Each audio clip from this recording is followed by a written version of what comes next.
it's like a continuation from our program we did the day before yesterday, of not being discouraged, of not losing hope.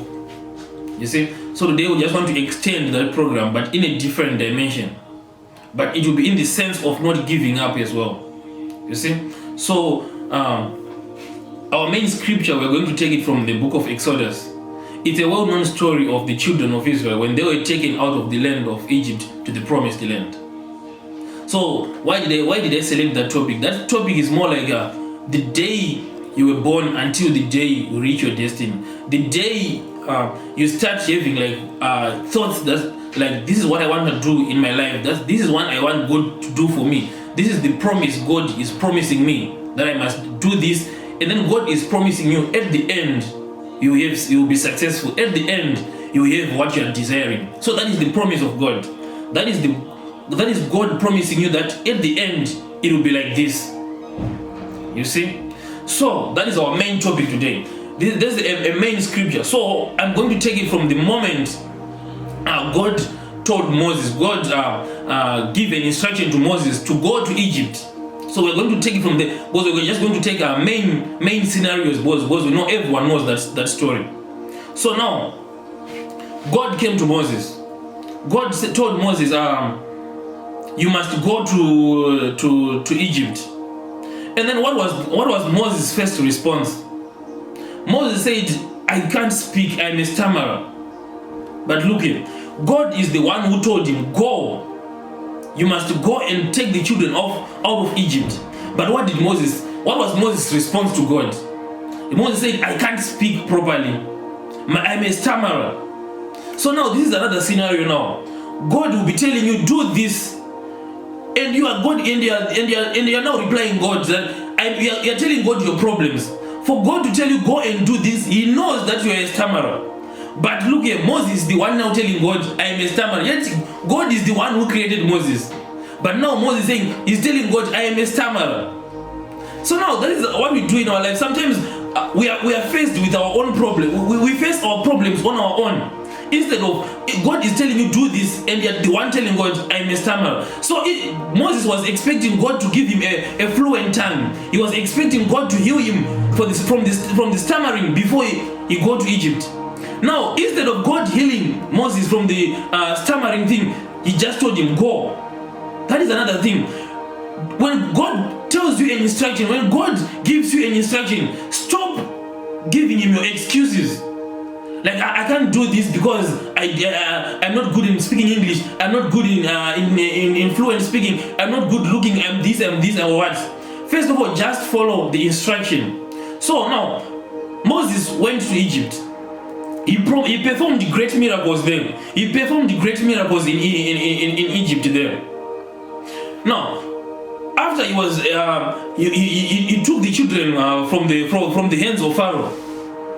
When he took the children from the hands of Pharaoh, remember, God is the one who sends a stammerer. Why did He send a stammerer? Because He knew if He sends someone who is a lawyer, if He sends someone who is very fluent in speaking, they'll give glory to themselves, and they'll be like, if the children will be like, if it wasn't for this lawyer, if it wasn't for this fluent speaker, that's because they will say, if it wasn't for this lawyer, we would be still in Egypt. But they knew Moses can't even speak fluently. So they knew it was God who was working through Moses. It was God who was working through someone who is a stammerer. So God might just send you to something that you're not even capable of doing. God might even promise you something that you're not even capable of doing because you're looking at your current situation. God might even promise you one day you'll be a billionaire, one day you'll be a millionaire, one day you'll be a business owner. But looking at your current situation, there's no hope that you can be so. There's no hope that in yourself you can say, I will be very successful. You'll be like looking at yourself like, how can I even be a business owner? Yet I don't even have a bicycle in my name. I don't even have a cent in my name. But God is promising you will be there, you'll be rich. But how can you be rich? God is telling you, one day you'll be a man of God. One day you'll be speaking to great multitudes. Yet you're telling inside yourself, you're telling yourself, how can I even preach? Yet you know, I'm a sinner. But God is the one who is working inside you. Okay? So follow me here. Now, when they were taken out of Egypt, when they reached the Red Sea, That was the first trial they met on their way to Canaan. Now, when they reached the Red Sea, they started doubting the same God who performed the miracles, the same God who sends a stammerer, the same God who was performing great miracles through Moses. Yeah. So now, now they started doubting Moses. Why did you brought us here so that we can die in water? You brought us here so that we can perish here. Why were they doubting God now? If God promised you do this, and now when you reach a certain problem, you start doubting God. Why are you doubting God all of a sudden when He did many miracles with you from backwards in your life? Now, God again performed a great miracle. He parted the Red Sea. In their eyes, this wasn't spiritual, it was physical. They saw it physically with their own eyes. They walked through the sea. They walked through the sea with Moses. Now, they were successful walking outside them. Now, they were walking in the desert. When they were walking in the desert, God provided them with a cloud during the day so that they not feel the sun too much heat. God provided them with a pillar of fire during the night so that they can not feel cold. These were miracles. God provided the manna for them. God was doing greater miracles. God was showing the glory of Himself throughout the desert. Remember, this is a desert where you can't find water, where there seems to be no life in the desert. Now imagine your life. You might be going through something, through trials. You might be going through greater poverty. You might be going through lack. You might be lacking in life. You might be lacking, be it financially, be it spiritual. You might be lacking greater things. You might be lacking things that you desire in your life. But that doesn't mean God is not there with you. God was there with the children of Israel through the desert where there seemed to be no light, but God was there with them. So never ever turn a blind eye to God when He's the one who promised you that He will be there for you. Trust Him, He will be there for you. Okay, so now when they were walking through the desert, from nowhere, the Bible tells us the Amalek just came. When Amalek came, we don't know why Amalek came to fight the children of Israel. The Bible says just said the Amalek came to fight the children of Israel. That is the devil now. The devil, everything might be going very well for you.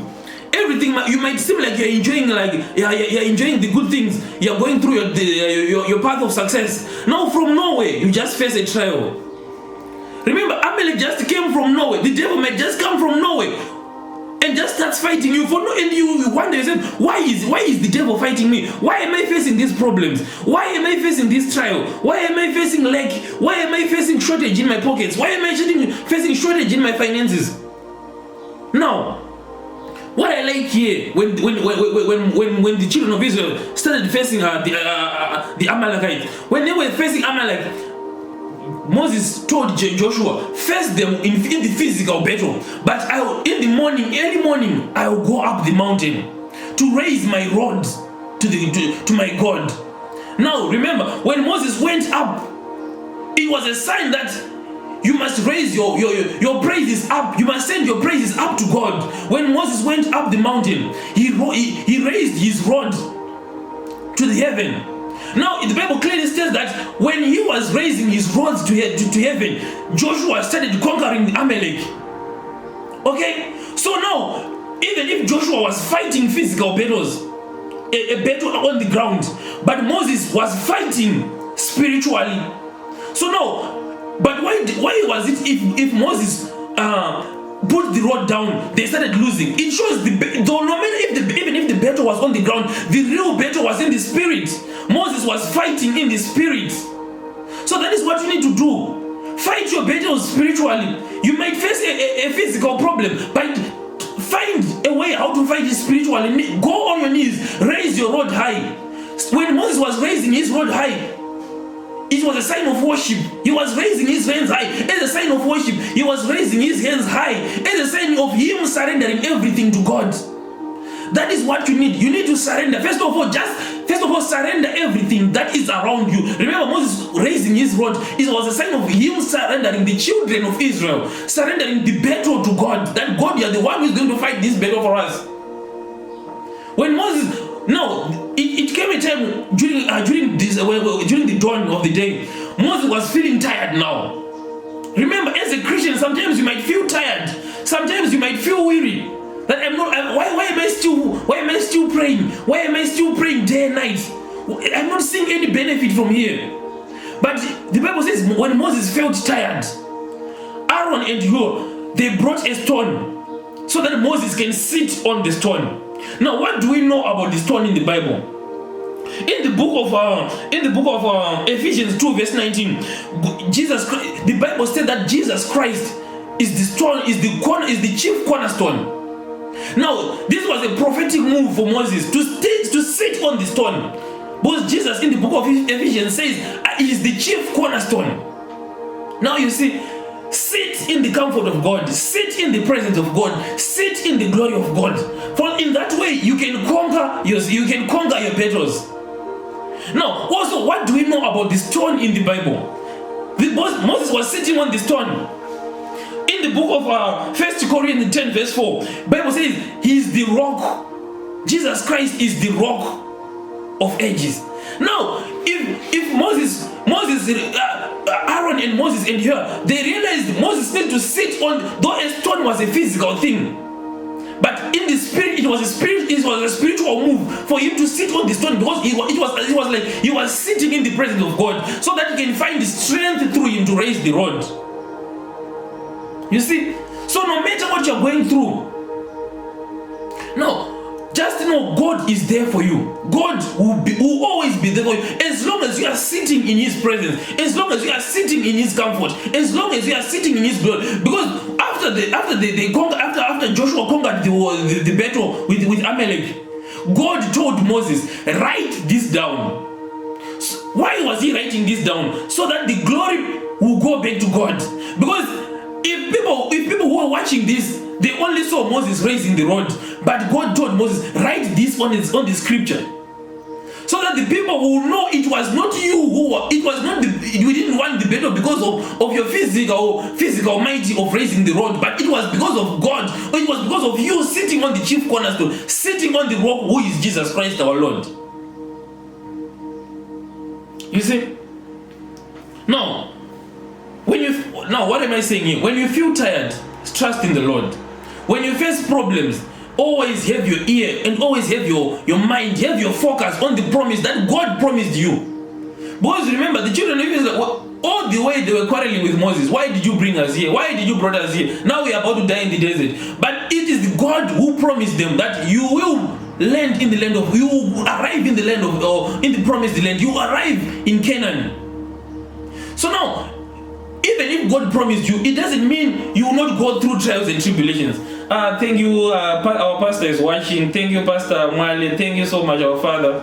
Thank you so much, Father. Thank you so much. We are humbled as we are joining. So, what am I saying here? No matter you are going through trials and tribulations, focus your mind on the promise of God. Focus your mind on the mind. First of all, hear what the mind of God is saying.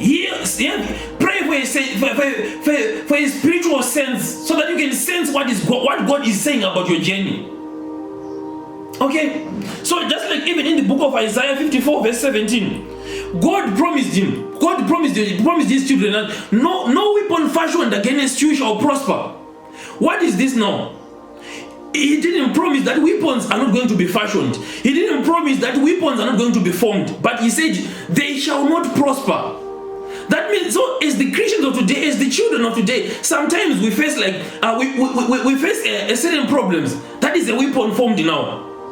And we begin to say, we are already doubting God. Just because you faced a problem, just because you faced a trial, you begin to doubt the promise of God. God promised the weapons will be formed, but they shall not prosper. So if it is poverty that is formed against you, it shall not prosper, because you are sitting in the presence of God. If it is delay that is formed against you, it shall not prosper, because you are sitting in the presence of God. If there are certain spirits that is not from God that are being formed against you, they shall not prosper. Sometimes you are going through university, you fail one semester, you fail 1 or 2 subjects. Those are the weapons formed against you. But shall they prosper? No, because God promised that they shall not prosper. You are going to reach for your degree. You are going to get your degree. And after your degree, God promised you, you are going to get a job. You are going to be a successful person. Now, remember, sometimes you go out of university. You go for a year without getting a job. You go for 2 years without getting a job. Does that mean God is not with you through the promise? Remember, children of Israel, it took them many years to travel from Egypt to the promised land. Does that mean there was a delay there? But God had something in his mind why he was delaying them. God had something in mind why he was taking, why it took them many years to arrive in Canaan. Now, when they arrived at Jericho, what did happen when they arrived at Jericho? They found the gates locked. Now that's another issue. Now sometimes you are so excited that you have finished your program, you have finished everything that you have been studying, you have finished like you're saying, after I finish this, I'm a successful person. What after I finish this 30 days of fasting, I will start speaking in tongues. After I finish 40 days of fasting, I will start having spiritual gifts. But remember, they arrived on the gates and they found the gates locked. And it is the same gate the same area that God promised them you must enter, and it was locked. Does that mean God was not with them through the journey? Does that mean God was not there for them when the gates was locked? When the gates were locked? Now, when they arrived on the gate, God told them walk for seven times, for 7 days. First day they walked the first time, second day they walked the second time. Until the 7th day, they were walking around Jericho. Imagine when you reach the 5th day, and Joshua was leading you to walk around the walls of Jericho, and they were not breaking. Now, on your mind, you might say, God, this is no longer working. Why should I keep on praying? I've prayed for 10 years, and I don't even have one spiritual gift. I've walked with God. I've prayed. I've worshipped. I've praised. But it seems like nothing is going my way. But God said, walk around those walls for 7 days. Are you able to reach 7 days without doubt? Are you able to reach 7 days without doubting the promise of God? Now, when they reached the 7th day now, when the 7 days were over, the Bible says the walls were broken down. Now, instead of them going through a small gate, it means the whole wall was broken everywhere. There was no entrance throughout everywhere. It means if you are standing in the sight of God, it means if you are standing in the presence of God, everywhere will be opportunity for you. Opportunities will begin to multiply. As long as you are patient, as long as you are standing in the Lord. Because we are told, wait patiently, but it must be, wait patiently in the Lord, not on yourself. Don't rely on your mind. Don't rely on your self-thinking, but rely on the mind of God. What is God saying? God told them, walk 7 times. And when they walked throughout 7 times, the walls were broken. And everywhere, there was entrance. Imagine everywhere now. You're walking this direction, you're seeing opportunity. You're facing this direction, there's an entrance. You're facing this direction, there's a job opportunity. You're facing this direction, there's a spiritual gift. You're facing this side, there are blessings. You're facing this side, your family is being blessed. You're facing this side, your family is being blessed. You're facing this side, your friends are being blessed. You're facing this side, you're beginning to prosper. You're facing this side. Those were the walls which were broken because you were standing in the presence of God, because you relied on the mind of God. Imagine if they doubted on the 50th day.